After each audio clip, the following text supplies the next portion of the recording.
Assalamualaikum warahmatullahi wabarakatuh. Bertemu lagi dalam pelajaran biologi kelas 10 mengenai protista mirip tumbuhan. Protista mirip tumbuhan atau alga dan ganggang merupakan talus, tidak dapat dibedakan antara akar, batang, dan daun. Habitat alga ada di beberapa perairan, di antaranya danau, kolam. Perannya sebagai produsen karena dapat melakukan fotosintesis. Reproduksi alga bisa secara aseksual maupun secara seksual. Reproduksi secara aseksual bisa dengan membelah diri, fragmentasi, dan pembentukan spora. Pembelahan sel atau pembelahan biner terjadi di alga uniseluler. Dari satu dia akan membelah jadi dua jadi empat, dan seterusnya. Aseksual berikutnya adalah fragmentasi. Filamen atau talus yang putus akan tumbuh menjadi alga baru. Fragmentasi terjadi pada alga multiseluler. Aseksual berikutnya adalah pembentukan spora. Pembentukan spora dapat terjadi baik pada alga uniseluler maupun multiseluler. Spora akan tumbuh menjadi individu baru. Lanjut ke reproduksi seksual. Reproduksi seksual pada alga melibatkan peleburan dua gamet yang berbeda jenis untuk membentuk zigot dan tumbuh menjadi individu baru. Oke, berikutnya kita akan membahas tentang klasifikasi alga.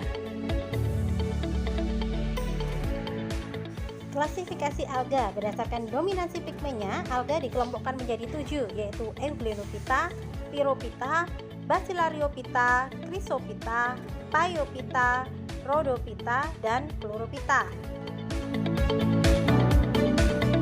Yang pertama adalah filum Euglenophyta. Cirinya dia dapat bergerak bebas menggunakan flagela, memiliki bintik mata yang di dalamnya ada pigmen merah atau phycobilin.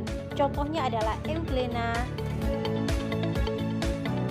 Baiklah, berikutnya yang kita bahas adalah filum Pyrophyta atau alga api. Disebut alga api karena beberapa spesiesnya mampu berpendar, sehingga laut tampak bersinar di malam hari. Contohnya adalah Nocticula. Selain itu ada anggota filum Pyrophyta juga yang melibatkan air laut berwarna kemerahan. Misalnya adalah Gymnodinium dan Conilaurus.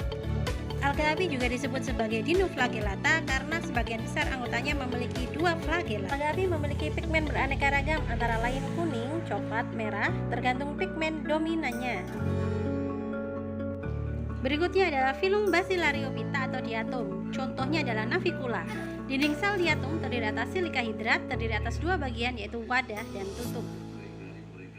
Cangkang Navicula yang membentuk tanah diatom dapat dimanfaatkan sebagai campuran semen, dinamit, dan bahan penggosok.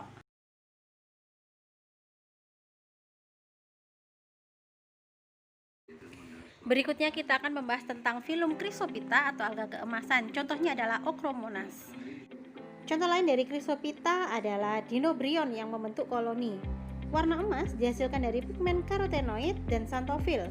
Alga keemasan ini juga memiliki pigmen klorofil A dan C. Berikutnya kita membahas tentang filum Phaeophyta atau alga coklat. Talusnya paling besar dan kompleks. Warna coklat karena ada pigmen fucoxanthin.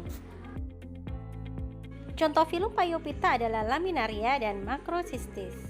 Keduanya menghasilkan asam alginat yang dapat digunakan dalam pembuatan es krim, pil, tablet, dan salep. Laminaria juga dapat dimanfaatkan untuk pupuk dan makanan ternak karena kandungan nitrogen dan kaliumnya yang tinggi. Berikutnya adalah filum Rhodophyta atau alga merah. Alga merah mengandung pigmen phycoerythrin. Selain itu juga ada pigmen phycobilin. Euchema spinosum dan Gelidium robustum merupakan contoh alga merah yang digunakan untuk bahan pembuat agar-agar. Selain itu juga ada sebagai bahan makanan, diantaranya adalah Gracilaria verrucosa.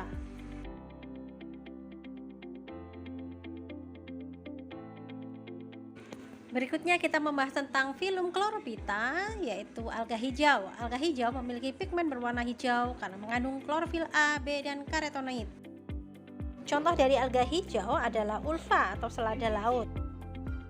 Contoh alga hijau diantaranya Spirogyra, Chlorella, Volvox, dan Chara. Demikian pembahasan kita tentang protista mirip tumbuhan. Semoga bermanfaat. Terima kasih.